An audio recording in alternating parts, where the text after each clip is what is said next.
Hello, नमस्कार. कसे आहात सगळे? बरे आहात ना? नेहमीच आपण लॉस्ट रेसिपीज पाहतो, तर आजही हटके असं काहीतरी घेऊन आलोय. सो अगदीच लॉस्ट असं नाहीये, बट इट इज अँटिक आणि आज आपण ते बघणार आहोत. त्यासाठी लागणारं साहित्य आपण आपल्या परड्यातून घेतलंय. उदाहरणार्थ आपली फुटव्याची कोथिंबीर, पुदिना आणि घरचा पाट्यावरचा मसाला. तर कोथिंबीर तुम्ही बघितलीच, बऱ्याच व्हिडिओमध्ये मी दाखवते. आणि पुदिना तिथं लावण्याचं कारण म्हणजे जमिनीवर लावून लावून पाहिला आणि तो काही येईना, घुशी काही ठेवेना. सो तो लावलाय आम्ही बुट्टीत आणि आता छान आलाय. सो आता आपण बघूया साहित्य. अत्यंत कमी प्रमाणात साहित्य आहे माझं. इथं मी घेतलाय भरपूर असा चिरलेला कांदा, जो मी रस्सा आणि सुक्यासाठी वापरणार आहे.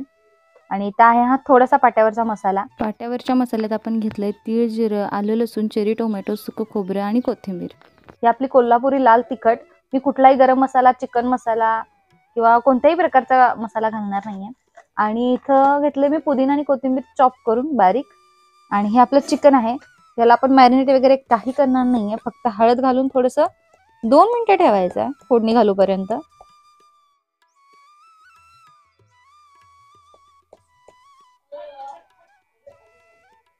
तर आपण जे चिकन सुक्क करतोय अंगच्या पाण्याचं, अजिबात पाणी न घालता, ते आपण करतोय मातीच्या गाडग्यात. आणि मातीची गाडगी वापरायची एक व्यवस्थित अशी पद्धत आहे आणि त्यानुसार तुम्ही गेलात तर ती टिकतात, चांगली राहतात आणि आपल्याला अतिशय पौष्टिक आहे. त्यातून आपल्याला मिळतं आयर्न आणि सगळ्यात म्हणजे महत्वाचं, कुठलाही अपाय होत नाही. आणि फक्त भांडी पक्की असली पाहिजेत.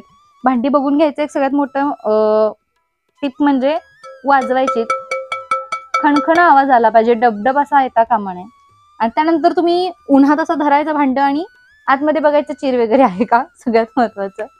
आणि त्यानंतर मी बरीच प्रोसेस या भांड्यासोबत केली आहे, त्याचा व्हिडिओ तुम्हाला आम्ही नेक्स्ट टाइम नक्कीच दाखवू. बरीच मोठी प्रोसेस आहे.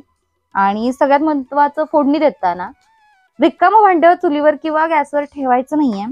मी आधी तेल घालून सगळीकडे पसरवून घेणार आहे भांड्यात आणि मग भांड चुलीवर ठेवणार आहे.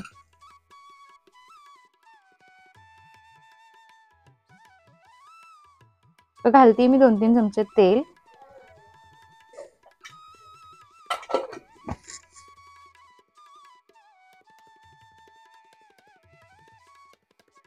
अशा प्रकारे मी सगळीकडे तेल लावून घेतलंय. थोडस तापून घेऊया तेल.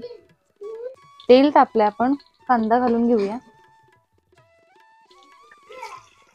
भरपूर कांदा घालते मी, कारण मसाला कमी घालणार आहे.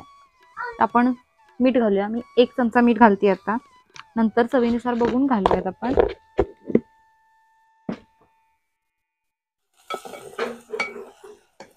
सर्व परिचित आणि कॉमन गोष्ट आहे, नॉर्मल आहे तरीही सांगते की मातीच्या भांड्यात नेहमी लाकडी चमचे किंवा पळे कोणतेही असतील ते वापरावे. आणि जर काय होतं, आपल्या स्टीलच्या चमच्यानी मातीची खर निघते आणि ती पोटात जाण्याची शक्यता आहे.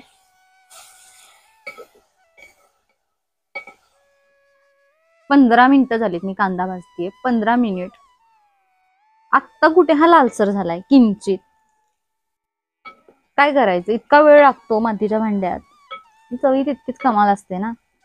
तर हा जो मी मसाला पाट्यावर केलाय, त्यातला मी थोडासा घालतीये कांद्यात.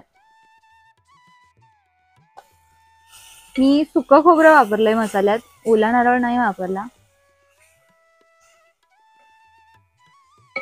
मस्त खमंग सुगंध.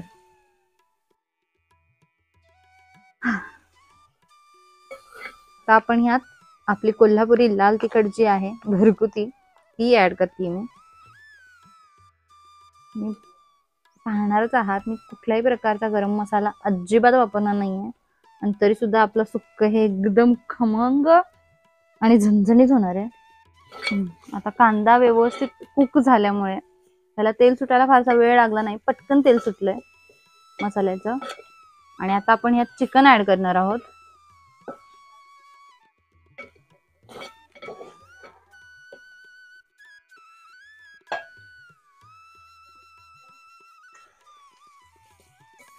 मी घातलंय चिकन, छान परतून घेऊया. आता ह्याच्यावर मी ठेवतीये पटकन झाकण, कारण ह्याला पाणी सुटायला हवंय आणि विस्तव करते थोडासा कमी, करपू नये म्हणून. पाणी सुटल्यानंतर मी तुम्हाला दाखवणारच 1-5 मिनिटांनी. 4-5 मिनिट झालेत. आपण बघूया पाणी सुटलंय का. ढवळून घेऊया छान.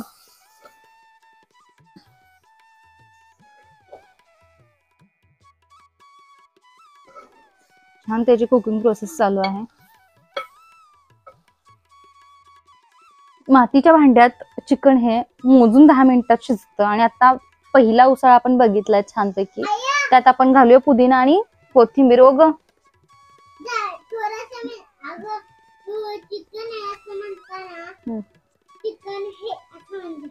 हो, तर आता आपण थोडी कोथिंबीर आणि हा पुदिना ऍड करूया. पुन्हा मी प्लेट ठेवते. अजून एक 5 मिनिटं मोजून शिजवायचे आहेत आपल्याला. कोणत्याही पदार्थामध्ये कोथिंबीर आणि पुदिन्याची चव अशी खुलून यावी असं वाटत असेल तर सगळ्यात आधी पुदिना किंवा कोथिंबीर टाकायची नाही. जेव्हा उकाळा येतो, उसळा येतो, गरम गरम असतं ना, तेव्हा कोथिंबीर आणि पुदिना टाकायचा. त्याचा फ्लेवर असा छान खुलून येतो आणि पटकन झाकण ठेवून द्यायचं.